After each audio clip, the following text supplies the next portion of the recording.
اس بیوی کی محبت اجر رسالت میں مانگی گئی.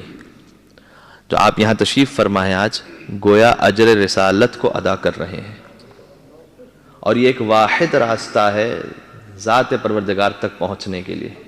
اگر پہلی تمہید اگر آپ کے ذہن میں ہے، میں آپ کے سامنے 2 آیات قرآنی رکھتا ہوں، اس کے بعد انشاءاللہ چھوٹا سا نتیجہ، اور پھر سے ہم نے کچھ حالات بعد وفات رسول پیش کیے تھے کل کی مجلس میں. آج تھوڑا سا اس کو تسلسل پیش کریں گے کہ بیوی کے مصائب ہیں کیا، سمجھ میں آ سکے، ہمارے بچوں تک بات پہنچ سکے. قرآن کریم کی ایک مشہور آیت ہے سورہ مبارکہ شورا کی آیت، وہ ہم سب جانتے ہیں کہ قُلْ لَا أَسْأَلُكُمْ عَلَيْهِ أَجْرًا إِلَّا الْمَوَدَّةَ فِي الْقُرْبَى. یہ بچہ جانتا ہے اجر رسالت سوائے اس کے کچھ نہیں ہے کہ محبت اہل بیت کو اختیار کرو. ایک اور آیت ہے اسی موضوع پر سورہ مبارکہ فرقان میں کہ جو قدر غیر معروف ہے، اور وہ آیت یہ ہے کہ قل، اے رسول کہہ دیجئے. اس کا آغاز بھی قل ہی سے، اے رسول میں حکم دے رہا ہوں کہ آپ کہہ دیجئے ما اسألکم علیہ من اجر، کہ میں تم سے کسی اجر کا مطالبہ ہی نہیں کرتا، الا سوائے ایک اجر. وہاں کیا کہا؟ قربا کی مودت. یہاں کیا کہا؟ الا من شاء ان یتخذ الی ربہ سبیلا. اے رسول ان سے کہہ دیجئے کہ اجر رسالت سوائے اس کے کچھ نہیں ہے کہ تم اللہ کے راستے پر چلنے والے بن جاؤ. اب دیکھیں قرآن کریم فصاحت و بلاغت اس معراج پر ہے وہ اپنے، کہ اگر 2 استثناء کیے جائیں کسی ایک چیز کے بارے میں تو یا تو غلط ہوگا معاملہ، یا پھر یہ کہ دونوں میں الفاظ مختلف ہوں گے، اصل معاملہ ایک ہی ہوگا. اب پروردگار اپنے حبیب سے کیا کہلوانا چاہ رہا ہے؟ میں تم سے اجر رسالت کچھ نہیں چاہتا سوائے اس کے کہ اہل بیت کی محبت رکھو. پھر سورہ فرقان میں کہا قل ما اسألکم علیہ من اجر الا من شاء ان یتخذ الی ربہ سبیلا. میں اجر رسالت کچھ نہیں چاہتا سوائے اس کے کہ اللہ کے راستے پر چلنے والے بن جاؤ. یہ ایک چیز کے بارے میں 2 استثناء ہے. اجر رسالت کے بارے میں کہا کچھ نہیں چاہتا مگر اہل بیت سے محبت رکھو، یہ چاہتا ہوں. پھر کہا اجر رسالت کچھ نہیں چاہتا مگر یہ کہ اللہ کے راستے پہ چلنے والے بنو، یہ چاہتا ہوں. تو پروردگار اس میں سے یہ بات صحیح ہے یا وہ بات صحیح ہے؟ اگر کسی انسان کا کلام ہوتا تو ہمیں سمجھ میں آتا کہ ہو سکتا ہے اس نے یہاں غلطی کی ہو یا وہاں غلطی کی ہو، لیکن یہ اللہ کا کلام ہے کہ ذالک الکتاب لا ریب فیہ، اس میں شک و شبہ کی کوئی گنجائش نہیں ہے.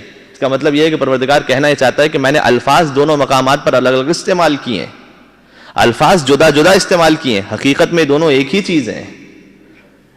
ایک ہی چیز ہے کا مطلب کیا ہے؟ مطلب یہ ہے کہ اجر رسالت مودت اہل بیت بھی ہے، اجر رسالت اللہ کی راہ پر چلنا بھی ہے. اور ہمارے یہاں کاش میری بات پہنچ سکے، اجر رسالت محبت اہل بیت بھی ہے، اجر رسالت اللہ کی راہ پر چلنا بھی ہے. یعنی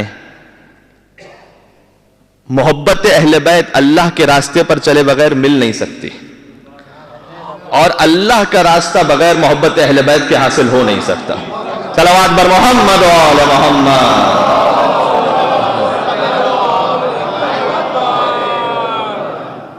اور ہمارے یہ 2 ایک چیزیں، یعنی شہزادی فاطمہ زہرا کی محبت سے اللہ کا راستہ حاصل ہوگا. اب جو حضور تعارف کروا رہے ہیں اپنی بیٹی کا، کبھی اپنے نواسے کا، تو یہ نہ کوئی کہے کہ یہ تو نانا اور نواسی کی ذاتی محبت کا معاملہ ہے.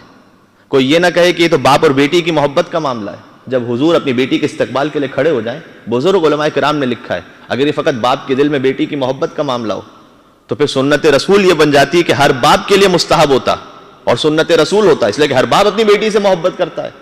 تو جیسے رسول فاطمہ زہرا کے استقبال میں کھڑے ہوتے تھے، ہم بھی اپنی اپنی بیٹیوں کے استقبال کے لیے کھڑے ہو جائیں.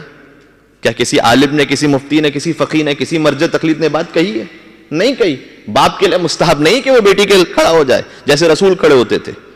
اس کا مطلب یہ ہے کہ جب محمد مصطفیٰ فاطمہ زہرا کے احترام میں کھڑے ہوں، اللہم صلی علی محمد،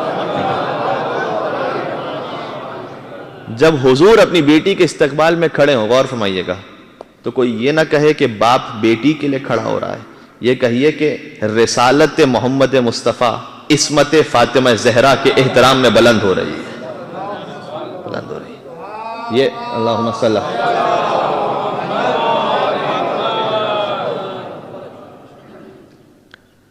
اگر یہ اہل بیت کے ساتھ فقط ذاتی رشتے کا معاملہ ہے تو کیا مستحب ہے کسی امام جماعت پر جب اس کا نواسہ اس کی پشت پر آ جائے تو وہ سجدے کو طولانی کر دے؟ اور ہمارے کیا کسی فقیہ نے لکھا ہے یہ؟ کہ اگر کسی کا پوتا اس کے شانے پر سوار ہو جائے سجدے میں تو جیسے رسول نے سجدے کو طولانی کر دیا ویسے تم بھی سجدے کو طولانی کر دو؟ نہیں. تو پھر یہ نہ کہیے کہ حسین جب سرکار کی پشت پر موجود ہیں تو نواسہ نانا کی پشت پر ہے. در حقیقت یہ امامت رسالت کی پشت پر موجود ہے، اور حضور سجدے کو طولانی فرما کر اس امامت کا تعارف کروا رہے ہیں، اپنے نواسے کا تعارف نہیں کروا رہے ہیں. اور پارے سر مبارک جھکا ہوا تھا، نماز سرور پڑھا رہے تھے، حضور آگے صحابہ پیچھے، وہ فرض اپنا نبھا رہے تھے. محب ایسے میں مسکراتے، حسین گھر سے جو آ رہے تھے. اللہ اکبر. سر مبارک جھکا ہوا تھا، نماز سرور پڑھا رہے تھے، حضور آگے صحابہ پیچھے، وہ فرض اپنا نبھا رہے تھے. محب ایسے میں مسکراتے، حسین گھر سے جو آ رہے تھے. حسین پشتے نبی پہ بیٹھے، زمانے بھر کو بتا رہے تھے. کیا بتلا؟ حسین پشتے نبی پہ بیٹھے، زمانے بھر کو بتا رہے تھے کہ ملے گی جنت، پیے گا کوثر، اسی کو محشر میں چین ہوگا. ملے گی جنت، پیے گا کوثر، اسی کو محشر میں چین ہوگا.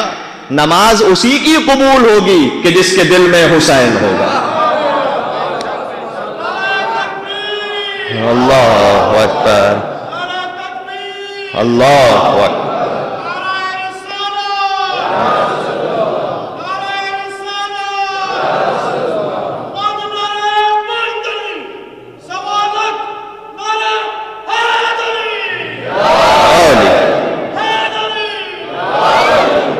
برحمتك يا أرحم الراحمين وصلى الله على محمد وآله الطاهرين.